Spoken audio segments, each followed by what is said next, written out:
নমস্কাৰ। মহাপুৰুষ শ্ৰীমন্ত শংকৰদেৱৰ ৫৭২তম জন্ম জয়ন্তী উপলক্ষে তেওঁৰ কিছু কথা এই ভিডিঅ'টোত উল্লেখ কৰিছোঁ। অসমীয়া সাহিত্য সংস্কৃতি তথা জাতি জীৱনৰ এনে এটা দিশ নাই য'ত শ্ৰীমন্ত শংকৰদেৱ গুৰুজনাৰ প্ৰভাৱ অনুভূতি নহয়। শ্ৰীমন্ত শংকৰদেৱৰ ভক্তি আদৰ্শই পঞ্চদশ-ষোল্ল শতিকাৰ অসম সামাজিক সাংস্কৃতিক জীৱনৰ এক প্ৰকৰ নৱজাগৰণ সূচনা কৰিছিল। শ্ৰীকৃষ্ণৰ ভক্তিবাণী আৰু আদৰ্শ সঞ্চাৰিত কৰিবলৈ তেওঁ নিজেই কাব্য, গীত, নাট আদি ৰচনা কৰে আৰু আন আন শিষ্য প্ৰশিষ্যসকলকো সেই কাৰ্যত বৃত্তি কৰায়ন।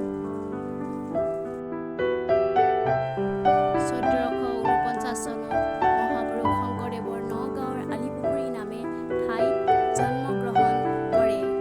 তেওঁৰ পিতৃ নাম আছিল কুসুম্বৰ ভূঞা আৰু মাতৃ সত্যসন্ধা। সৰুতেই মাক দেউতাকৰ মৃত্যু হোৱাত বুঢ়ীমাক খেৰসুতীয়ে তেওঁক তুলি তালি ডাঙৰ দীঘল কৰে আৰু পঢ়া-শুনা কৰাৰ বাবে মহেন্দ্ৰ কন্দলী টোলত নাম লগাই দিয়ে।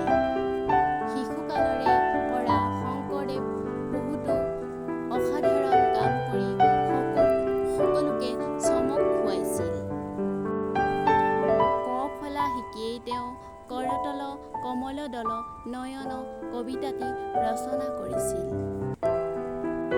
১০ বছৰ গুৰুগৃহত মহেন্দ্ৰ কন্দলী টোলত অধ্যয়ন কৰে আৰু শিক্ষাৰ আকাংক্ষিত ঘৰলৈ উভতি আহে। ২১ বছৰ বয়সতেই তেওঁ সূৰ্যৱতীক বিয়া কৰায়। বিয়াৰ ৩ বছৰ পাছত এটি কন্যা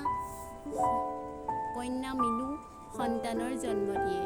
সূৰ্যৱতীৰ মৃত্যু ঘটে। ৩২ বছৰ বয়সতে শংকৰদেৱ প্ৰথমবাৰৰ বাবে তীৰ্থ ভ্ৰমণলৈ ওলায়। ১২ বছৰ কাল তীৰ্থ ভ্ৰমণ কৰি আহি তেওঁ বৈষ্ণৱ ধৰ্ম প্ৰচাৰত মনোযোগ দিয়ে। লগতে বৈষ্ণৱ ধৰ্মৰ প্ৰচাৰৰ বাবে তেওঁ ভালেসংখ্যক গ্ৰন্থ ৰচনা কৰে। মহাপুৰুষ শংকৰদেৱে ৰচনা কৰা গ্ৰন্থসমূহ এনেধৰণৰ: কাব্য হৰিচন্দ্ৰ উপাখ্যান, ৰুক্মিণী হৰণ,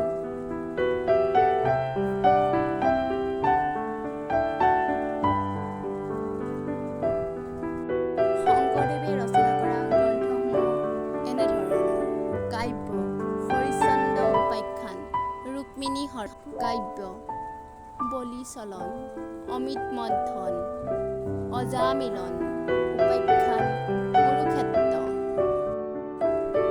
ভক্তিতীৰ্থ প্ৰকাশক গ্ৰন্থ, ভক্তিৰ প্ৰদীপ, ভক্তি ৰত্নাকৰ, নিম নৱসিদ্ধ, সংবাদ অনাদি পাটন, অনুবাদমূলক ভাগৱত ১ম, ২য়, ষষ্ঠ, অষ্টম, দশম, একাদশ স্কন্ধ, দ্বাদশ স্কন্ধ আৰু উত্তৰাস্কন্ধ, ৰামায়ণ, অংকীয়া নাট, পত্নী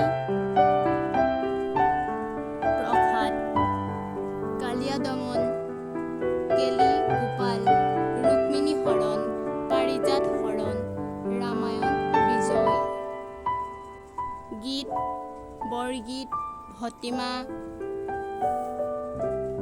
প্ৰবন্ধমূলক কীৰ্তন, গুণমালা।